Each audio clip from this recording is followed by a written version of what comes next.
ওয়াকারনা ফি বুয়ুতিকুন্না ওয়ালা তাবাররাজনা তাবাররুজাল জাহিলিয়াতিল উলা। ও নবী মুহাম্মদ রাসূলুল্লাহ সাল্লাল্লাহু আলাইহি ওয়াসাল্লাম, গোটা পৃথিবী মানুষের সাথে সাথে ওই বরপেটা জেলার কয়েকটি এলাকার অঞ্চলের মানুষকেও আপনি জানায়া দিতে পারেন। ওই দেশের মহিলাদেরকেও আপনারা জানায়া দেন, ও নবী ওই দেশের মা বোনদেরকেও আপনি জানায়া দেন, তারা যেন জাহিল যুগের মেয়েদের মতো ঘোরাফেরা না করে। ওয়ালা তাবাররাজনা তাবাররুজাল জাহিলিয়া। তাবাররুজের তিনটা তরজমা তাফসীরে লিখেছে, কথা বলেন কয়টা তরজমা? এক নম্বর তরজমা হইল সাজগাজ করা, সাইজা গাইজা থাকা।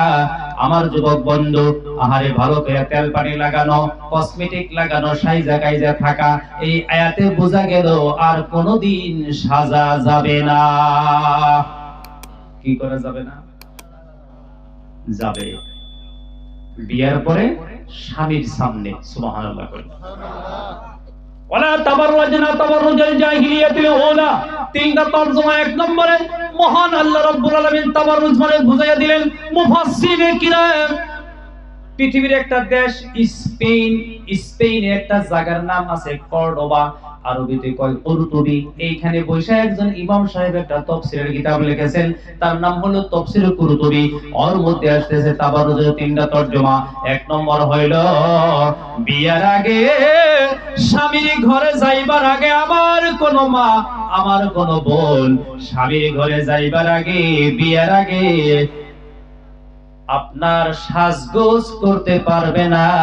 সাধারণভাবে পাকসা পরিষ্কার হয়ে থাকবে, সাজন গাজন কাপড় চোপড় পরিধান কইরা, কসমেটিক লাগাইয়া, ইত্যাদি ইত্যাদি অলংকার লাগাইয়া মানুষ সাইজা থাকবে স্বামীর কারণে। চিল্লায়া কইন মারহাবা। কেন কেন? ও যুবক বন্ধু, আমার মুরব্বী বাবাজিরা, আপনার বিবি আর আপনি, আপনার স্বামী, আপনার স্বামী স্ত্রী দুইজন, এই যেটা কানেকশন আর আকর্ষণের কথা আমি আগে কইছি না নাই, এটা হলো জান্নাতের কানেকশন। ও যুবক বন্ধু, এটা জান্নাতি আকর্ষণ। মহান আল্লাহ রাব্বুল আলামিন, আল্লাহ পাক পরওয়ারদিগার আলমে আদম নবীকে এমনি কয় না তুমি চাইতে পারবা না, ধরতে পারবা না।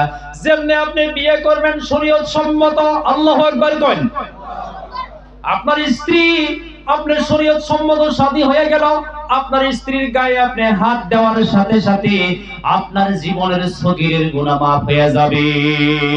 সুবহানাল্লাহ কান সুবহানাল্লাহ। আমার যুবক বন্ধু, আমার মুরব্বী বাবাজিরা, ওই জন্য অবিবাহিত ছেলে অবিবাহিত মেয়ের দিকে তাকাইতে পারবে না, গায়ে হাত দিতে পারবে না, গুনাহ হবে। আর বিয়ার পরে বিবির দিকে তাকাইলে, বিবির গায়ে হাত দিলে সগীরা গুনাহ মাফ হয়ে যায়। এটা ইসলাম। মারহাবা গণ মারহাবা, নারায়ে তাকবীর। এর নামে ইসলাম। জোরে একবার কোন মারহাবা। ওইটা আপনার ক্ষেত, আপনার বিবি, আপনার পরমা স্ত্রী, দুনিয়া থেকে নয়, এখান থেকে নয়, জান্নাত পর্যন্ত আপনার বিবি হয়ে থাকবে। বেহেশতের মধ্যে একসাথে থাকবেন, থাকবেন না গো? না মনে মনে কইতেছেন যে রকম করে আমার জ্বালায় ওর হাতে আমি বেহেশতে থাকবো? আমার যুবক বন্ধু, আমার মুরব্বী বাবাজিরা, মহান আল্লাহ রাব্বুল আলামিন গোটা পৃথিবীবাসীকে এইখান থেকে আল্লাহ মেসেজ দিয়ে দিলেন, বিয়ের আগে গায়ে হাত দেওয়া যাবে না। যখন বিয়ে করবা তখন গায়ে হাত দিলে সওয়াব হবে। আহারে আমার যুবক বন্ধু, আমার মুরব্বী বাবাজিরা, আপনার বাবা আপনার বিয়ে করায় দিল, মা বিয়ে করায় দিল, মুরব্বীরা বিয়ে করায় দিল, পোলাপানে নিজে জোর জুলুম করে বিয়ে করলে ওটার মধ্যে বরকত থাকে না। এই যে আম কথা বলো না, বাড়ি এক মিহিও এক মিহি, সারা দুনিয়ার পরিয়াল এক মিহিও এক লাই, কয় দেওতে দাও নইলে ফাঁস, নইলে এবার করে যত মানুষ বিয়ে করছে সব বরবাদ। একটা দুইটা ভালো হয়েছে। আমরা ছোট মোটো আলিম মানুষ তো মেলা মানুষের দুঃখ সুখের কথা কয়, কথা বুঝুন নাই। এই যে গত 9 তারিখে আমি মানকাসর গেছিলাম, 9, 10, 11 মানকাসর থাকলাম। জিনে সবাই গেছি, মরতে মর আমাদের দেশের এক মেয়ে, উনি বিয়ে হয়েছে, শুনছে আমার কথা, আমার আগে থেকে চেনে, কলেজে পড়াশোনা করছে মেয়েটা, বুঝেন কথাটা। কলেজে আমি প্রোগ্রাম করি, ফাতিহা দরদম মহরম আইলি যাই, চেনে ভালো করে, বাসার হুজুর করি সবাই চেনে মোটামুটি আলহামদুলিল্লাহ। আমি যখন সবাই গেছি পোস্টার টোস্টার বা মাইকিং হইনা, মানে মেয়েটা ভাবছে যে দেখা হবো, দেশে থেকে মানুষ আসবো। পরের দিন আমার সাথে দেখা করবার গেছে, প্রায় 1-1.5 ঘন্টা আমার সাথে বইছে। পরে জানতে পারলাম কাঠমিস্ত্রিরা কাঠমিস্ত্রির কাম করবার আইসা। কথাটা বুঝছেন তো? শেষ ফাইসালা। এখন ওর দুঃখ দেখে কুত্তায়ও কান্দা বাদ দিছে। মোটামুটি কথা যেটা, বাপ মাও যদি রাজি না থাকে যে বিয়ায়, ওই বিয়ে কোনো যুবক করা ঠিক না, ওর মধ্যে কোনো বরকত নাই। এটা যদি ভারতবর্ষ না হইতো, বাপ মায় বিয়ে বাতিল করে দিবার পারতো, শরীয়তে জায়েজ আছে তো, সুবহানাল্লাহ। ছেলে উজানি করে বিয়ে করছে, বাপে এটা বিয়ে বাতিল করতে পারে? শরীয়তের হুকুম, ফতোয়া স্বামী, ফতোয়া আলমগীর, দেখেন তালাশ করে। বাপ মা বহুত বড় বস্তু, মারহাবা কবেন না? আমার যুবক বন্ধু, আমার মুরব্বী বাবাজিরা, গভীর রাত, আপনাদের গভীর মনোযোগ চাই। ওমর ফারুক রাদিয়াল্লাহু তাআলা আনহু গ্রামে গ্রামে গ্রামে গ্রামে ঘুরতেছে। গ্রাম তো নাই, পাহাড়িয়া এলাকা, টিলা টালা মদিনায় ঘুরতেছে ঘুরতেছে ঘুরতেছে।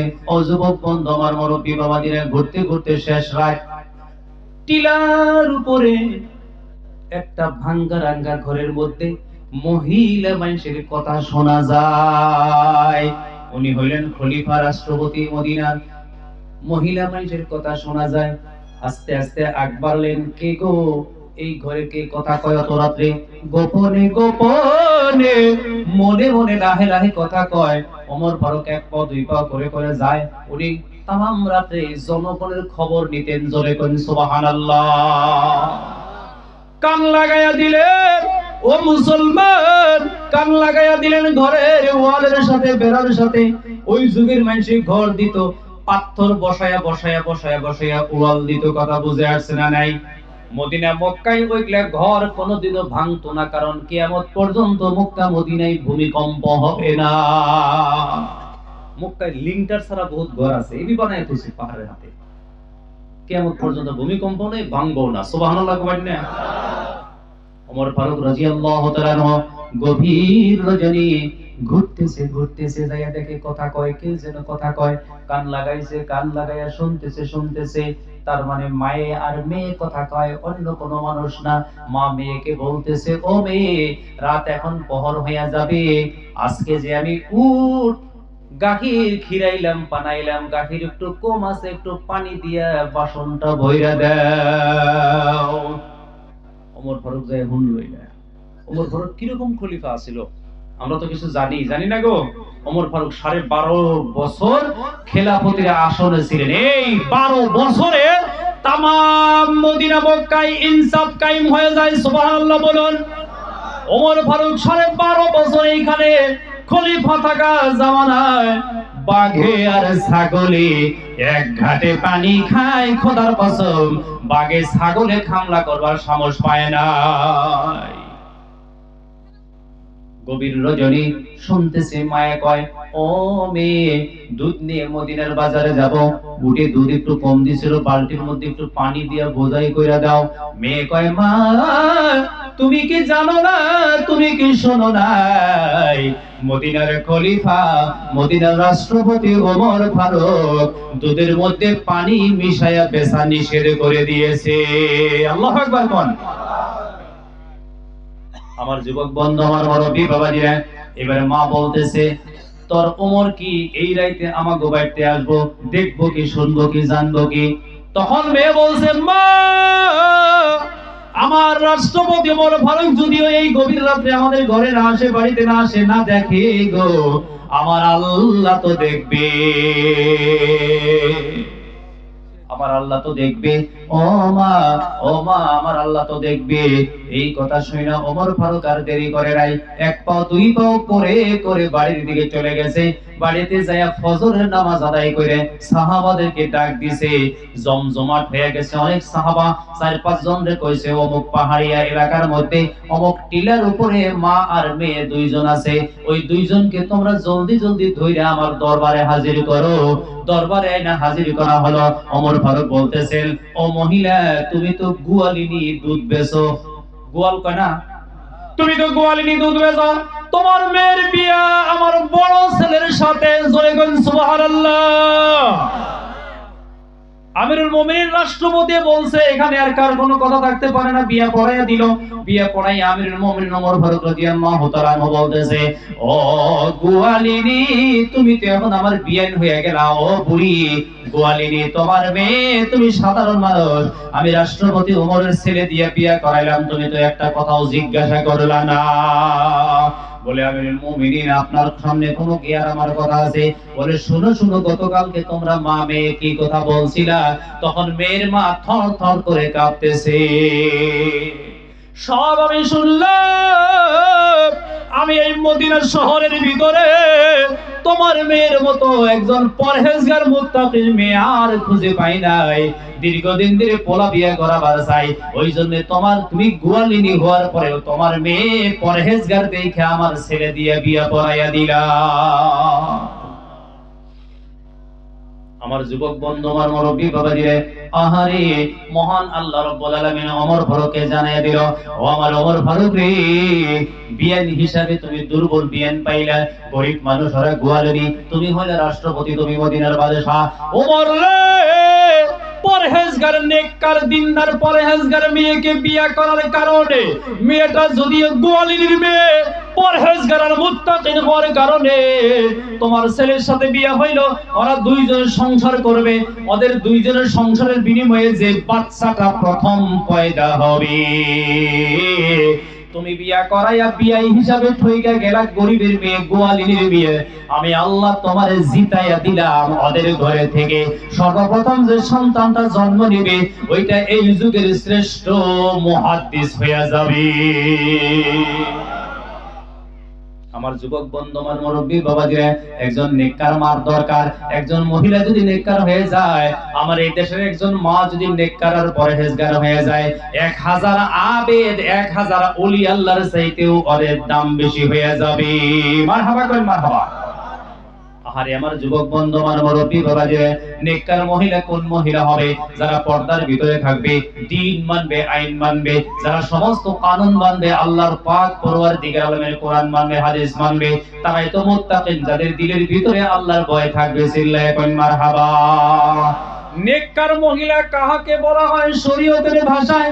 নেককার মহিলা হলো ওই মহিলা, হাতে মোজা, পায়ে মোজা, মেকআপ হিজাব লাগাইছে, বুরকা লাগাইছে, বন্ধু বুরকা লাগাইছে, আহারে হাতে একটা তসবিহ লাগাইছে, চশমা লাগাইছে, এর নাম নেককার না? নেককার না। আমার নবী জানাইয়া দিল, যে মহিলার উপরে তার স্বামী রাজি হইয়া গেছে, ওই মহিলাটাই নেককার হইয়া যায়। একটু জিকির করি, লা ইলাহা ইল্লাল্লাহ, লা ইলাহা ইল্লাল্লাহ, জোরে জোরে, লা ইলাহা ইল্লাল্লাহ, লা ইলাহা ইল্লাল্লাহ, মুহাম্মাদুর রাসূলুল্লাহ সাল্লাল্লাহু আলাইহি ওয়াসাল্লাম। সাইয়্যিদুনা ও মাওলানা মুহাম্মাদুর রাসূলুল্লাহ সাল্লাল্লাহু আলাইহি ওয়াসাল্লাম। আমার যুবক বন্ধু, আমার মুরব্বী বাবাজিরা, আগের কথাই চলে যায়। তাবাররুজের কয়টা অর্থ ছিল কথা বলেন? এক নম্বরে সাজগোজ করা। একজন মহিলা গোটা পৃথিবীর ভিতরে শুধু স্বামীর জন্যই সাজতে পারবে। আমাদের সমাজ বর্তমানে উল্টা হয়ে গেছে, সমাজ উল্টা হয়ে গেছে। ও যুবক বন্ধু, মেডিকেলে যাইতে সাইজা কাইজা যায়, ইষ্টি বাইতে যাইতে সাইজা কাইজা যায়, বিয়া বাইতে যাইতে সাইজা কাইজা যায়, কিন্তু যখন স্বামীর কাছে থাকে, যে কাপড়টার মধ্যে বেদর কালি, ওইটা নিয়ে যায়। কথা ঠিক না? ঠিক। আরে ভাই, আমার মা বোন, আকর্ষণ, আপনার আকর্ষণ তো স্বামীর কাছে দরকার, অন্য পুরুষের কাছে তো দরকার নাই। কথা ঠিক না? ঠিক। ও যুবক বন্ধু, আমার মুরব্বী বাবাজিরা, এখানে তাবাররুজের এক নম্বর অর্থ হলো সাজগোজ করা। যতদিন পর্যন্ত বিয়ে হবে না, স্বামীর ঘরে যাবে না, সাধারণ পোশাকে থাকবে, সাধারণ ড্রেসে থাকবে, পরিষ্কার পরিচ্ছন্নতা হয়ে থাকবে, কিন্তু সাজা গাজা শুরু করবে বিয়ার পরে স্বামীর সামনে। চিল্লায়া কই মারহাবা। ও যুবক বন্ধু, আমার মুরব্বী বাবাজিরা, দুই নম্বরে তাবাররুজের তরজমা হলো আট। আট মানে হলো টাইট ফিট কাপড় পরিধান করা। আল্লাহ জানায় দিয়েছে, রাসূল তুমি বলে দাও জাহিলদের মতো যাতে তোমার উম্মতি নারীরা যাতে টাইট ফিট কাপড় পরিধান করে রাস্তাঘাটে না বার হয়। অনেক মা বোন দেখা যায় এত টাইট ফিট কাপড় পরিধান করে না নাই কথা বলেন। ও যুবক বন্ধু, এত টাইট ফিট কাপড় পরিধান করা যায়, দেখা যায় কাপড় পরার পরেও ওদের অঙ্গ প্রত্যঙ্গগুলি পুরুষের নজরে ভাইসা ওঠে। এইভাবে যদি কোনো মা, কোনো বোন, কোনো মহিলা টাইট ফিট কাপড় পরিধান করে আপনার কয়াকুচি বাজারে উঠে বাজার করতে যায়, অঙ্গ প্রত্যঙ্গ, হাত পা গুলি, শরীর গুলি, পেট পিঠ গুলি, বুক মানুষের কাছে ধরা পড়ে, বোঝা যায় অঙ্গ প্রত্যঙ্গ গুলি, তাহলে এই মহিলাকে যত মানুষ দেখবে সকলের আমল নামায় জিনার গুনাহ লেখা হবে।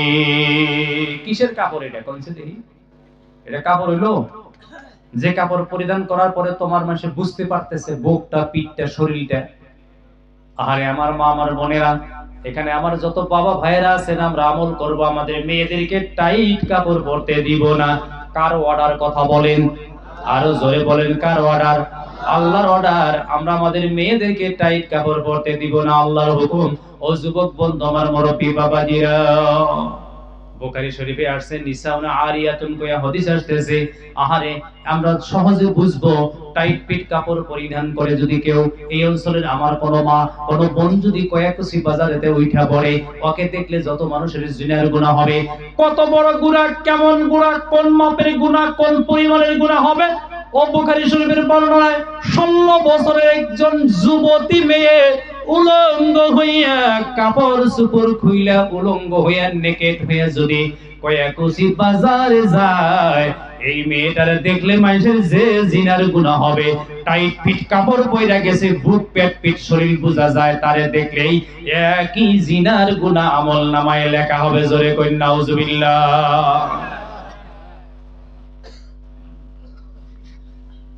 দুরূদ শরীফ পড়ি, আল্লাহুম্মা সাল্লি আলা মাওলানা মুহাম্মদ ওয়া আলা আলি সাইয়্যিদিনা মাওলানা মুহাম্মদ। সুবহানাল্লাহ আলহামদুলিল্লাহ ولا إله إلا الله سبحان الله والحمد لله ولا إله إلا الله محمد رسول الله। ও যুবক বন্ধু, আমার মুরব্বি বাবাজিরা, এইভাবে টাইট ফিট কাপড় পরিধান করা, অঙ্গ প্রত্যঙ্গ বুঝা গেলে রাস্তাঘাটে বের হইলে যে জিনার গুনাহ, 16 বছরের যুবতী উলঙ্গ মেয়েকে দেখলে যে জিনার গুনাহ, এইটা দেখলে একই গুনাহ। জোরে কই নাউজুবিল্লাহ। আমার মা, আমার বোনেরা, সাজগাজ আপনি করেন, স্বামীর জন্য করেন, টাইট ফিট কাপড় আপনি পরেন, রাতে রাতে গোপনে গোপনে স্বামীর সামনে আপনি পরেন, চিল্লায়া কইন মারহাবা।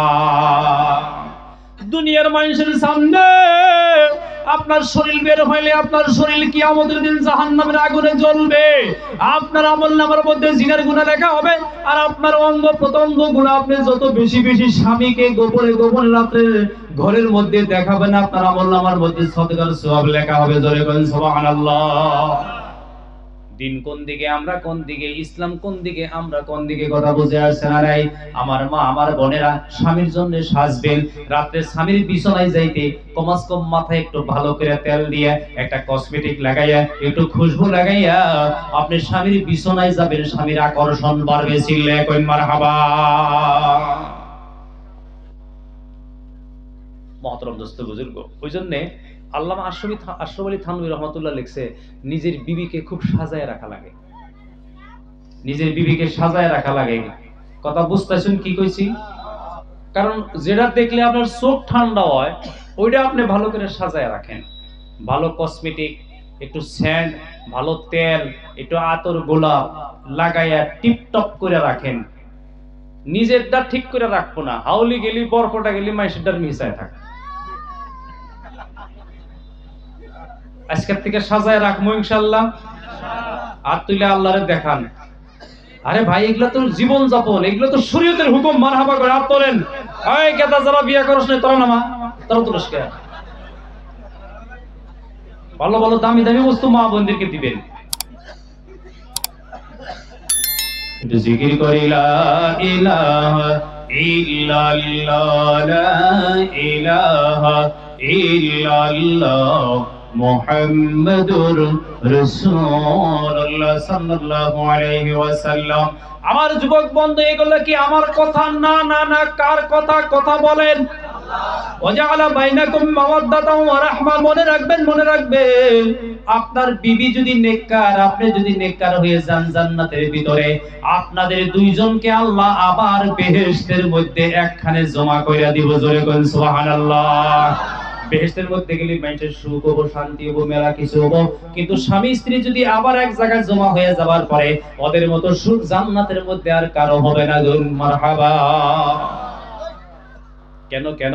ও যুবক বন্ধু, আমার মুরব্বী বাবা দিয়া, একজন জান্নাতি পুরুষ যদি হয়ে যায়, জান্নাতি পুরুষ আপনি নেক আমল করার কারণে আপনারে আল্লাহ বেহেশত দিয়ে দিল। জান্নাতে যাওয়ার সাথে সাথে আপনার জন্য আল্লাহ ৭২টা হুর দিয়ে দিব। কয়টা কইরা হুর পাবেন? কথা কোন? বেহেশতে গেলে ৭২টা কইরা হুর। আমার যুবক বন্ধু, ও মুরব্বী বাবাদের, ৭২টা করে হুর পড়বে আপনার ভাগে। আপনি যদি জান্নাতি হয়ে যান, ওইলা হুর কিরকম সুন্দরী রূপবতী হবে। বেহেশতের একটা হুরে যদি বাও হাতের কানে আঙ্গুলটা দুনিয়ার দিকে এইভাবে নামায়া দেয়, তামাম পৃথিবীটা আলোকিত হয়ে যাবে। ৭২ হুর নিবেন, আর তোলেন। বাইতে জায়গা পাবেন না, আজকে ফটোর মধ্যে দেখবো হুর নিয়ে থাকো গা। এইবার আসেন, আমার দুনিয়ার মারা কত সুন্দর হবে। আল্লাহু আকবার করেন। ৭২ জন হুরের চাইতে এই পৃথিবীর, এই জগতের আমার কোন মা, এই অঞ্চলের কোন মা, কোন বোন যদি জান্নাতি হয়ে যায়, ৭২ হুরের চাইতেও বেশি সুন্দরী হয়ে যাবে। আপনার বিবি জান্নাতি হইলে বেশি সুন্দরী হবে হুরের চাইতে। আপনার বিবি জান্নাতি হইলে একটা আল্লাহ পাক উড়না দিবে জান্নাতের ভিতরে। এই দুনিয়ার এই অঞ্চলের কোন মা বোন যদি জান্নাতি হয়ে যায়, একটা উড়ানি আল্লাহ দিবে মাথায়। ওই উড়ানিটা তাম দুনিয়া আখিরাত বিক্রি করলেও ওই উড়ানের সমান দাম হবে না। আপনার স্ত্রী, আপনার বিবি, আপনার সাথী হইলে অনেক সুন্দরী হবে। তাহলে আজকের থেকে কি আরো মারবেন, দইরা আদর করবেন, ভালো ভালো বস্তু কিনা দিবেন, সানসিল্ক শ্যাম্পু কিনা দিবেন, যায় কবেন যে তোমারে আর মারা যাব না, তুমি বলে বেশি সুন্দর বা। জোরে কইন মারহাবা। কবেন না নাই বাইতে যায় বলে আর কইল নারাই করা যাব না, হুই নাইলে আজকে সবাই থেকে তুমি বলে বেশি সুন্দরী বা, হুরের থেকে ভালো বা। কেন কবেন না নাই? আরো মারবেন কি? আর তোলেন গঞ্জা। আর মারমু না। আর তোলেন না, বিরাট চালাক দেহে। তার মানে আগে মারছেন, আর মারা যাব না আজকের থেকে। আমার যুবক বন্ধু, আমার মুরব্বী বাবা দিরা, এই জগতের আমার কোন মা যদি কালো হয়, কুৎসিত হয়, এক ঠ্যাং ল্যাংড়াও যদি হয়, এক চোখ কানাও যদি হয়, আপনি যদি তাকে বিয়ে করেছেন, যদি নেককার হয়, জান্নাতে যাওয়ার পরে এই অন্ধ বা কানা, এক ঠ্যাং ল্যাংড়া এই মা ৭২ হুরের সাথে সুন্দরী হয়ে যাবে। এখানে আমার যত বয়সস্থ মুরব্বী বাবাজিরা আছে, বেহেশতে গেলে ৩৩ বছরের যুবক হয়ে যাবে। আমার মা বোন যারা আজকে এই জলসায় এসে বসে গেছে, জান্নাতের মধ্যে যাওয়ার পরে ১৬ বছরের যুবতী হয়ে যাবে। মারহাবা কোন মারহাবা। এই কথাটা মনের মধ্যে নিয়া আজকের থেকে খুশি খুশি সংসার করবেন, আর যাতে কোনোদিন ঝগড়া বাজে না, নারাই বাজে না। কথা ঠিক না ঠিক? আমার যুবক বন্ধু, আমার মুরব্বী বাবা দিয়া, দুনিয়ার রমণীরা বেহেশতে গেলে জান্নাতের হুরের চাইতে দামি হয়ে যাবে। এটা বেহেশতে বাসীর জন্য একটা সুসংবাদ। কথা ঠিক না ঠিক? একটু জিকির করি লা ইলাহা ইল্লাল্লাহ লা ইলাহা ইল্লাল্লাহ সুবহানাল্লাহ আলহামদুলিল্লাহ লা ইলাহা ইল্লাল্লাহ। দুরূদ শরীফ পড়ি আল্লাহুম্মা সাইয়্যিদিনা মাওলানা মুহাম্মাদ ওয়া আলা আলি সাইয়্যিদিনা মাওলানা মুহাম্মাদ। ও যুবক বন্ধু, একটি মা যদি নেককার হয়ে যায়, আমি বলছিলাম 1000 ওলি আল্লাহর চাইতে উত্তম। মারহাবা কইন।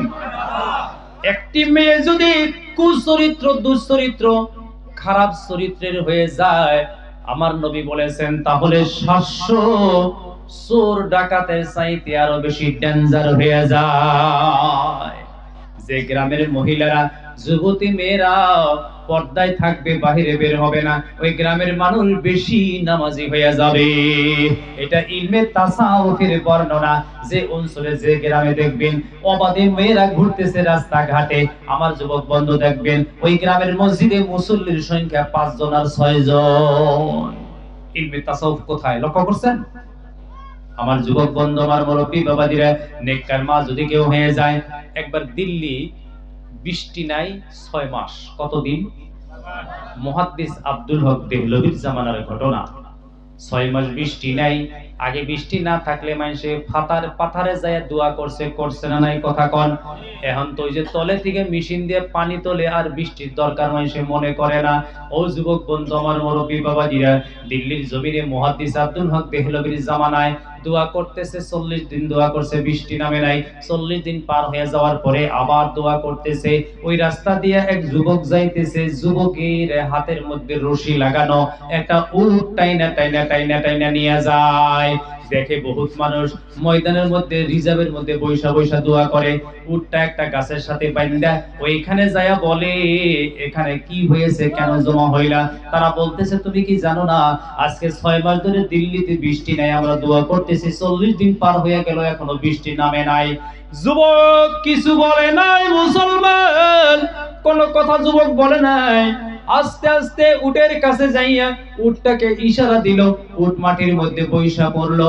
উটের পৃষ্ঠে একটা পর্দা করা ছিল, পর্দাটা সরাইয়া পর্দার ভিতরে ঢুকে গেল। 3-4 মিনিট পার হয়ে যাওয়ার সাথে সাথে জপজপায়া বৃষ্টি নাইবা দিল্লির জমিন ভইরা গেল। মানুষ এসে ঘেরাও করলো, ও যুবক, ও নওজোয়ান, আজকে 40 দিন ধরে আমরা দোয়া করি, এখনো পর্যন্ত বৃষ্টি নামে নাই। তুমি কি দোয়া করলা? কোন সূরা পড়লা? কেমনে দোয়া করলা? পর্দার ভিতরে কি দোয়া পড়লা? বৃষ্টি হয়ে গেল। যুবক বলতেছে, না না না, আমি কোনো দোয়া করি নাই, আমি কোনো মোনাজাত করি নাই, আমি আমিন ধরি নাই। কিন্তু এই পর্দার ভিতরে আমি ঢুকে গেলাম, পর্দার ভিতরে আমার নেককার মা আছে, আমার নেককার মা বৈশা রইছে। আমি পর্দার ভিতরে যাই, আমার নেককার মার কাপড়ের আঁচল ধইরা আল্লাহরে ডাক দিলাম, আল্লাহ, জীবনে কোনো ভিন পুরুষ আমার মার চেহারা দেখে নাই, আমার মা পর্দা নিশিন, আল্লাহ আমার পর্দা নিশিন মার কাপড়ের আঁচলের উসিলা কইরা দিল্লি বৃষ্টি দিয়া দাও। আমার মার কাপড়ের আঁচলের উসিলা করে আল্লাহ বৃষ্টি দিয়া দিছে। ওই জন্য জপজপায়া দিল্লির জমিনে বৃষ্টি নাই বা গেছে, চিল্লায়া কইন মারহাবা। আমার যুবক বন্ধু, আমার মুরব্বী বাবাজিরা, অনেক শান্তি মেয়েদের থেকে ঘরে তৈয়ার হয়ে যায়, অনেক রহমত মেয়েদের থেকে ঘরে হয়ে যায়। ওই জন্য আল্লাহ রাব্বুল আলামিন, যে মহিলারা, আমার যে মা, আমার যে বোন স্বামীকে সহযোগিতা করবে, স্বামীকে সহায় কইরা দিবে, কামে সহায় করবে, কথায় সহায় করবে, সংসারের সব কাজের মধ্যে স্বামীকে সহায় কইরা দেয়, ওই মহিলারা মা খাদিজার সাথে এক জান্নাতের মধ্যে থাকবে। আমার যুবক বন্ধু, আমার মুরব্বী বাবাজিরা, মা বোন বহুত মা আছে, স্বামীর সাথে সব সময় লাইগা থাকে, সব সময় স্বামীর সহায় করে, স্বামীর কাপড় চোপড় ধোয়ার থেকে নিয়ে, স্বামীর সংসারের সমস্ত কামের থেকে নিয়ে, কখনো কখনো স্বামী বাড়িতে আসলে, খেতি পাথারা থেকে আসলে স্বামীর সেবা করে, স্বামীর খবর নেয়, দৌড়ে পাশে যায়।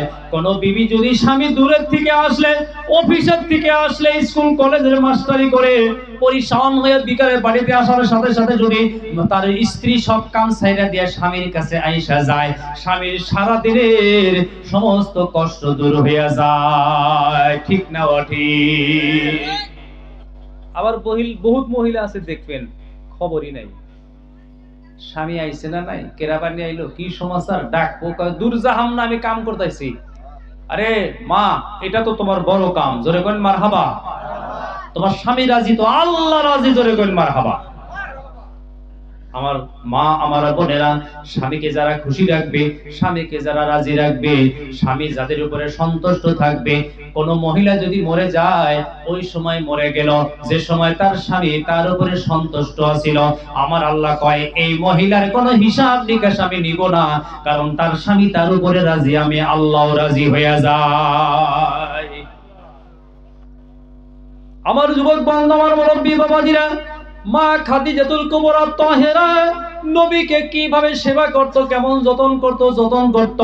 মক্কায় থেকে 3 মাইল দূরে হইল জবলে নূর পাহাড়। ওইখানে নবীজি ধ্যানে বৈশা থাকতেন, ধ্যান করতেন। 282 মিটার উঁচা একটা পাহাড় আছে, ওই পাহাড়ের টিলার উপর উঠে আবার নিচে অল্প নামা লাগে। ওইখানে আল্লাহ রাসূল বৈশা ধ্যান করতেন। ওইখানে কোরআনটা নাজিল হয়ে গেছে। চিল্লায়া কইন মারহাবা।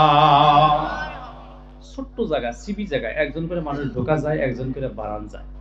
ওইখানে যায় 2 রাকাত করে নামাজ পড়া লাগে।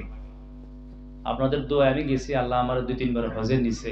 ওই জায়গায় গেছি আর আমার আল্লাহ রাসূলের কথা অনেক মনে পড়ছে, কোরআন নাজিল হইছে জায়গাটায়। আমার বন্ধু ও আমার যুবক ভাইরা, আমার মুরব্বী বাবাজিরা, একদিনের ঘটনা। বিশ্বনবী মুহাম্মদ রাসূলুল্লাহ 282 মিটার উঁচা পাহাড়। ওই সময় কোনো সিঁড়ি ছিল না। বর্তমানে সৌদি গভর্নমেন্টে জায়গায় জায়গায় সিঁড়ি বানাইয়া দিছে, মধ্যে দোকান আছে, পানি আছে, খাবারের বস্তু আছে। ওই জামানায় কিছু ছিল না। মা খাদিজা সকালে বিকাল 2 বার করে উঠতো, নবীজিকে সেবা করত, নবীজিকে যত্ন করত। একদিনের ঘটনা, মা খাদিজা উপরে উঠে যেখানে বৈশা নবীজি ধ্যান করত, ওই জায়গাটা ঝাড়ু দিয়ে সুন্দর করে বিছনাটা বিছাইয়া দিল। আল্লাহ রাসূল বিছনার উপরে হাত দিয়া আল্লাহর কাছে দোয়া করলো। রাসূলের চোখ থেকে দরদর করে পানি বের হয়ে গেছে, ডালিমের রসের মতো নবীজির গাল থেকে টপ টপ করে পানি বাইয়া পড়তেছে। রাসূল বলে, আল্লাহ, এত উপরে আমি আসলাম, 282 মিটার উঁচা পাহাড়ের উপরে আমি আসলাম, এইখানে আয়েশা আমার স্ত্রী খাদিজা আমার বিছানাটা সুন্দর করে সাফা করে ঝাড়ু দিয়ে বিছাইয়া দিল। আল্লাহ, আমার স্ত্রী খাদিজার জন্য তুমি জান্নাতে একটা বিছনা বিছাইয়া দিও।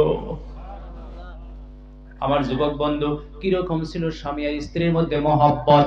একদিনের ঘটনা, আমার যুবক বন্ধু, আমার মুরব্বী বাবাজিরে, হঠাৎ করে জিবরাইল আইসা ওই গাড়ি হেরার মধ্যে বসে আছে, নবীর সাথে কথা বলতেছে, নবীর সাথে জিবরাইলের আলোচনা হইতেছে। ইতিমধ্যে মা খাদিজা বিকালে ইফতারের বস্তু নিয়ে উঠতেছে। যেমনি মা খাদিজাকে জিবরাইল দেখলেন, জিবরাইল দেখার পরে নবীজিকে বলতেছেন, ইয়া রাসূলুল্লাহ, আমি আর থাকতে পারবো না, আপনার খাদিজা আসতেছে। নবী গো, আমি আপনাকে একটা খুশির খবর দিয়ে যাই। ডেইলি খাদিজা আপনার জন্য বড় কষ্ট করে, আপনার স্ত্রী খাদিজা আপনার দুঃখের ভাগী হইছে। ওই জন্য মহান আল্লাহ রাব্বুল আলামিন খুশি হইয়া আসমান থেকে আল্লাহ রাব্বুল আলামিন আপনার খাদিজাকে সালাম জানাইয়া দিছে। আমার কলিজার টুকরা যুবক বন্ধু, মুরব্বী বাবাজিরা, এইবার খাদিজাতুল কুবরা রাদিয়াল্লাহু তাআলা আনহা আয়েশা গেল, জিবরাইল চলে গেল। নবী বলেন, খাদিজা, তোমাকে একটা খুশির খবর আমি দিব আজকে। বলে, প্রাণের স্বামী আল্লাহর নবী গো, কি খুশির খবর? বলে, একটু পূর্বে আমার কাছে এখানে জিবরাইল আসছিল। জিবরাইল আয়েশা কইল, ইয়া রাসূলুল্লাহ, ইয়া হাবিবাল্লাহ, আল্লাহ পাক খাদিজারে সালাম দিয়ে দিছে। এই কত শুই না খাদিজার চোখ থেকে পানি খুশির তাড়নায় কান্দা দিল। ইয়া রাসূলুল্লাহ, ইয়া হাবিবাল্লাহ, আল্লাহ সালাম দিলে কেমনে সালামের উত্তর দিতে হয় আমি জানি না নবী গো। আল্লাহ যে সালামটা আমি খাদিজারে দিল, ও আল্লাহর পয়গম্বর, আমার স্বামী প্রাণের নবী গো, আমার পক্ষ থেকে আপনি সালামের উত্তরটা দিয়ে দিন। সুবহানাল্লাহ, কইন সুবহানাল্লাহ। আমার যুবক বন্ধু, আমার মুরব্বী বাবাজিরা, এরপরে নবী বললেন, ও খাদিজা, শুধু এই পর্যন্ত শেষ নয়, জিবরাইলেও যাওয়ার সময় কয়ে গেছে, ইয়া রাসূলুল্লাহ, ইয়া হাবিবাল্লাহ, আপনার স্ত্রী খাদিজাকে আমিও একটা সালাম জানাইয়া দিলাম। আল্লাহ মা খাদিজাকে সালাম দেওয়ার মূল কারণটা হইল মা খাদিজা নবীকে বড় সহায় করত। আমার মা, আমার বোনেরা স্বামীর প্রত্যেকটা কাজে সহায় করবেন। স্বামী সকাল ওইটা গৌহাটিতে যাবে, সকাল 4টায় উঠতে হয়, আপনি সকাল 3টার দিকে উঠে যাবেন। স্বামীর আগে উঠবেন, স্বামীর জন্য একটু পানি গরম করে দিলেন। স্বামী গাও গোসল বা ওযু গোসল যাহাই করবে, সকাল স্বামীকে একটু খাওয়ার ব্যবস্থা, ভাত না হলেও এক কাপ চা আপনি বানায়া দেন। তার মানে আপনি স্বামীর সাথে সহযোগিতা করলেন। সিল্লা এখন সুবহানাল্লাহ। খাদিজা পৃথিবীর একজন মহিলা যারে আল্লাহ সালাম দিয়েছে, তার নাম খাদিজা। কি কারণে দিল কথা বলেন? একমাত্র স্বামীর সেবা করার কারণে। জোরে কোন সুবহানাল্লাহ। একমাত্র স্বামীকে সহায় করার কারণে সালাম দিল। স্বামী স্ত্রী মা খাদিজার বিশ্ব নবীর সাথে কত মায়া মহব্বত ছিল। যখন মা খাদিজা মারা যাবে, মরবার আগে আগে, মউতের আগে আগে, মা ফাতিমা তখন ছোট্ট মেয়ে, খাদিজা মা ফাতিমাকে ডাক দিল, ফাতিমা তোমার বাবা বিশ্বনবী আমার প্রাণের স্বামীরে যায়া কও আমি আর বাঁচবো না, আমার মওতের সময় হয়ে গেছে, পৃথিবীতে আমি আর থাকবো না, তোমার বাবারে যায়া কও আমি কবরকে ভয় পাই। ও ফাতিমা, যদিও আমি নবীর স্ত্রী, আমার মওত ভয় লাগে, কবর আমার ভয় লাগে, যায়া তুমি নবীকে বলো আমি যখন মরে যাব অন্য কাপড় না দিয়া নবীর জুব্বা দিয়া আমার কাফনের কাপড় বানাইয়া দিও। নবী কথাটা শুই না চোখ থেকে নবীর পানি বের হয়ে গেল। মুহাম্মদের স্ত্রী কথা বুঝে আসছে না নাই? নবীর চোখ থেকে দর দর দর দর করে পানি পড়ে। মা খাদিজাকে নবীজি ডাক দিয়ে কাছে নিলেন। প্রাণের স্ত্রী খাদিজা, কি কথা, কি ব্যাপার? সত্যিকারেই কি তুমি এই দুনিয়া থেকে আমাকে ছেড়ে চলে যাওয়া? প্রাণের স্বামী আল্লাহর নবী গো, এটা তো দুনিয়ার রিশতা, দুনিয়া থেকে তো মানুষ যাইতেই হবে। প্রাণের স্বামী গো, আমি তো দুনিয়া থেকে এখন বিদায় হয়ে যাব, আপনার জুব্বা দিয়ে আমার কাফনের কাপড়টা দিয়ে দিন। নবী প্রশ্ন করলেন, খাদিজা কেন কেন কেন আমার জুব্বা দিয়ে দিব? খাদিজা বলতেছেন, ইয়া রাসূলুল্লাহ, আমার কবরে যখন ফেরেশতা এসে প্রশ্ন করবে মার রব্বুকে মান নাবিয়ুকে মান দীনুকে, তখন আমি কোনো উত্তর না দিয়া বইলা দিব আমার কফনের কাপড়টা বিশ্ব নবীর জুব্বা। ফেরেশতা চলে যাবে। আমার যুবক বন্ধু, ঘটনাক্রমে দিন যাইতে যাইতে যাইতে যাইতে একদিন মা খাদিজার ইন্তেকাল হয়ে গেল। মা খাদিজা দুনিয়া থেকে বিদায় হয়ে গেল। আমার মুরব্বী বাবাজিরা, আহারে, মা খাদিজা দুনিয়া থেকে একদিন বিদায় হয়ে গেল। মানুষ জমজমাট হয়ে গেল, কাফন দাফনের ব্যবস্থা হয়ে গেল, জানাজা শেষ, এখন মাটি হবে। মাটি কমপ্লিট হওয়ার পরে একজন দুইজন করে সাহাবা বাড়ির দিকে চলে যায়। মানুষ মাটি দিয়ে আমরা বাড়ির দিকে যাই না নাই কথা বলেন, এক দুইজন করে করে মানুষ বাড়ির দিকে চলে যায়। নবী যায় না। দর দর করে নবীর চোখ থেকে পানি পড়ে। আবু বকর সিদ্দিক বললেন, ইয়া রাসূলুল্লাহ, সবাই বাড়িতে চলে গেল, আপনি কেন যান না? নবী বলতেছেন, আবু বকর, আমি বাড়িতে যাব না। আমার একমাত্র স্ত্রী খাদিজা কবরে যখন ফেরেশতা এসে প্রশ্ন করবে, আমার খাদিজা প্রশ্নের উত্তর যদি দিতে না পারে, আমি রাসূল কি করব? আমি কবরের উপরে বসে বসে খাদিজার পক্ষ থেকে ফেরেশতাদের কথার উত্তর দিয়ে বাড়িতে যাব। আমি বাড়িতে যাব না। আমার খাদিজাকে ফেরেশতারা যে প্রশ্নগুলি করবে, ওই প্রশ্নের উত্তরগুলি আমি দিয়ে বাড়িতে যাব। আল্লাহু আকবার কইন। আবু বকর সিদ্দিক নবীর হাত ধরলেন, ইয়া রাসূলুল্লাহ, এটা কেমন করে সম্ভব হবে? আপনি চলুন, বাড়ির দিকে চলুন। আল্লাহর পয়গম্বর বলেন, না না, আমি যাব না, খাদিজার উত্তর দিয়ে আমি যাব। লগে লগে জিবরাইল এসে নবীর কাছে হাজির হয়ে গেছে। আবু বকর সিদ্দিক আর নবীর মধ্যে টানা জোড়া। জিবরাইল এসে হাজির হয়ে যায়। জিবরাইল নবীর কানে কানে বলে, ইয়া রাসূলুল্লাহ, ইয়া হাবিবাল্লাহ, আপনি বাড়ির দিকে চলে যান। আল্লাহ আমারে পাঠাইয়া দিছে, বইলা দিছে, খাদিজাকে ফেরেশতারা প্রশ্ন করলে আল্লাহ নিজেই উত্তর দিয়ে দিবে। আল্লাহ নিজে উত্তর দিয়ে দিবে, আপনার চিন্তা করা লাগবে না। ইয়া রাসূলুল্লাহ, আহারে আমার মা বোনেরা, একজন নেককার মা বনতে পারলে দুনিয়ার মধ্যে তার কত সম্মান ছিল। এখন সুবহানাল্লাহ। আহারে, স্বামীর সাথে বেশি সম্পর্ক থাকার কারণে তার জবাবটাও আল্লাহ নিজে দিয়ে দেয়। সাহাবাদের জিন্দেগি কেমন ছিল? আলী রাদিয়াল্লাহু তাআলা একদিন গভীর রাতে বাড়িতে আসলেন। বাড়িতে আয়েশা ঘরের দরজায় একটা ধাক্কা দিলেন। ধাক্কা দিতেই মা ফাতিমা ঘরের দরজা খুইলা দিলেন। গভীর রাত, দরজা খুলে দেওয়ার সাথে সাথে আলী বলতেছেন, ফাতিমা গভীর রজনী এখনো ঘুমাও নাই, প্রাণের স্বামী আলী রে, আমি ঘুমাই না, তুমি বড় কষ্ট করো, আমরা গরিব, আমাদের ঘরে খানা নাই, তুমি সারাটা দিন মানুষের খেজুর বাগানে পানি দাও, রাত হয়ে যায়, রাতে তুমি কয়টা শুকনা খেজুর নিয়ে বাড়িতে আসবা, বাচ্চা কাচ্চা নিয়ে খাবো। প্রাণের স্বামী আলী রে, যত সময় তুমি বাড়িতে না আসো তত সময় আমি আমার পিঠ দরজার সাথে লাগাইয়া দাঁড়াইয়া থাকি, আমার স্বামী কষ্ট করে রাত্রে বাড়ি ফিরবে। মা ফাতিমা কান্দে, আলী কান্দে, আর এটা হলো মহব্বতের কান্দন, কথা ঠিক না ঠিক? ভালোবাসা আন্তরিকতার কান্দন। আরে আলী রাদিয়াল্লাহু তাআলা চোখের পানি ধরে রাখতে পারে না, আমার স্ত্রী ফাতিমা, আমার জন্য তোমার এত কষ্ট, আমার জন্য তোমার এত স্যাক্রিফাইস, ও ফাতিমা তুমি এটা কার কাছে শিখছাও, কেন শিখাইছে? মা ফাতিমা কইল, প্রাণের স্বামী আলী রে, আমার বাবা বিশ্ব নবী আমারে শিখাইয়া দিয়েছে। ফাতিমা, আলী বড় কষ্ট করে, বাড়িতে না আসা পর্যন্ত তুমি ঘুমাইতে পারবা না। শুধু এই পর্যন্ত না স্বামী গো, এই পর্যন্ত শুধু শেষ নয়, আমার বাবা বিশ্ব নবী আমাকে বলে দিছে, ফাতিমা গভীর রাত্রে আলী বাড়িতে আইসা ঘরের দরজায় যখন ধাক্কা দিবে, ধাক্কাটা দরজায় লাগবার আগে যেন তোমার পিঠে লাগিয়ে যায়। এর নাম স্বামী আর স্ত্রী। দুনিয়ার সমস্ত শান্তি কিন্তু আপনার ঘরের থেকেই সৃষ্টি হবে, ঠিক না ঠিক? আপনার আমার ঘরে ভালো, বিবি ভালো, বাচ্চা কাচ্চা ভালো। এই যে আজকে আমি আসছি, আমার যুবক বন্ধু, আমার মুরব্বী বাবাজিরা, আমার যত কাপড় চোপড় ভাঁজ করার দরকার, দুইটা কাপড় ব্যাগে তুলে দেওয়া দরকার, বিবি ছাড়া আমার সময় হয় না, কথা বুঝে আসছে না? একটা কথা মনে রাখবেন মুসলমান, আপনি সফরে যাবেন, আপনার সফরের সামানগুলো যদি আপনার বিবি তৈরি করে দেয় না নাই, অনেকের পরিবারে দেয় না নাই, কথা বলেন। আপনার বিবি এই দেশের আমার কোনো মা, আমার কোনো বোন, আপনার কোনো কাপড় চোপড় সফরের কোনো বস্তু যদি ভাঁজ টাজ করে ব্যাগে ভরে দেয়, 2 দিন ভরে সফরে গেলেন, যায় যখন খুলবেন, খোলার সময় আপনার কার কথা মনে পড়বে? কথা বলেন, আপনার বিবির কথা মনে পড়বে না? নাই, আপনি বিবির কথা মনে করলেন, তার মানে ওইটাই হইল দোয়া। সিল্লে এখন সুবহানাল্লাহ, শুধু হাত তুলে দোয়া করা লাগবে না, বিবির কথা মনে পড়ে যাবে, বিবির জন্য দিলটা কান দিবে, কান্দাও দরকার।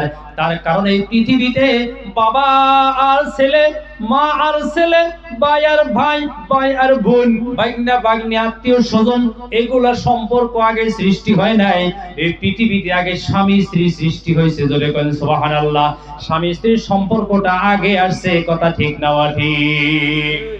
ভালোবাসেন, মহব্বত করেন, আপনার স্ত্রীকে সাজায়া রাখেন, কথাটা হাসি তামসার মধ্যে নিয়েন না।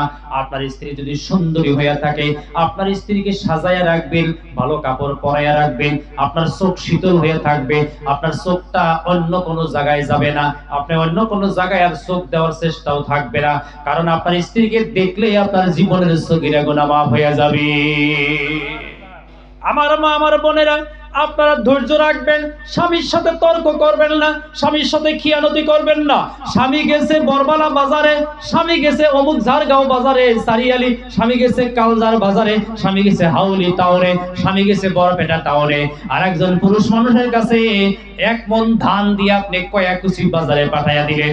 এরকম খিয়ানত জানি আমার কোনো মা স্বামীর সাথে না করে। বহুত মহিলারা করে না? আর এটা যাতে না করে, খিয়ানত করলে কিয়ামতের মাঠে আল্লাহর রাসূল কইছে, তোমার শিফায়ত আমি রাসূল করব না।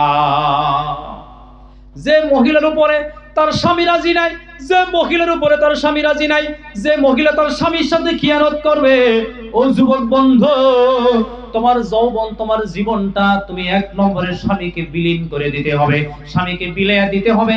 স্বামী তোমাকে যেভাবে ইউজ করতে চায়, তুমি ওইভাবে তোমার জিন্দেগির ছাইড়া দেওয়ার নাম হলো স্বামী আর স্ত্রী। চিল্লায়া কোন মারহাবা। স্বামীকে কষ্ট দেওয়া যাবে না, ধৈর্য রাখতে হবে। যে বাড়ির মহিলা ধৈর্যশীল, ওই বাড়িটাই হলো জান্নাতের বাগান, কথা ঠিক না ঠিক? কথায় কথায় টক্কর দিবেন না মা, কথায় কথায় তর্ক দিবেন না গো মা, কথায় কথায় স্বামীর হাতে আপনি তর্ক করবেন না। যে বাড়িতে স্বামী স্ত্রী তর্কাতর্কি করে গো, ওই বাড়িটা জাহান্নামের টুকরা হয়ে যায়। কথা ঠিক বলছি না? না কথা কন। আপনার স্বামী যদি রাগ করে আপনি চুপ থাকবেন, স্বামী গালি দিলে আপনি চুপ থাকবেন, স্বামী যদি একটা সরও আপনারে দেয় চুপ থাকবেন, স্বামী একটা পিটনি দিলেও চুপ থাকবেন। তার কারণ যদি আপনি সবর করতে পারেন, স্বামী যেখানে মারলো ওই জায়গাটা কিয়ামতের দিন জাহান্নামের আগুনে জ্বলবে না।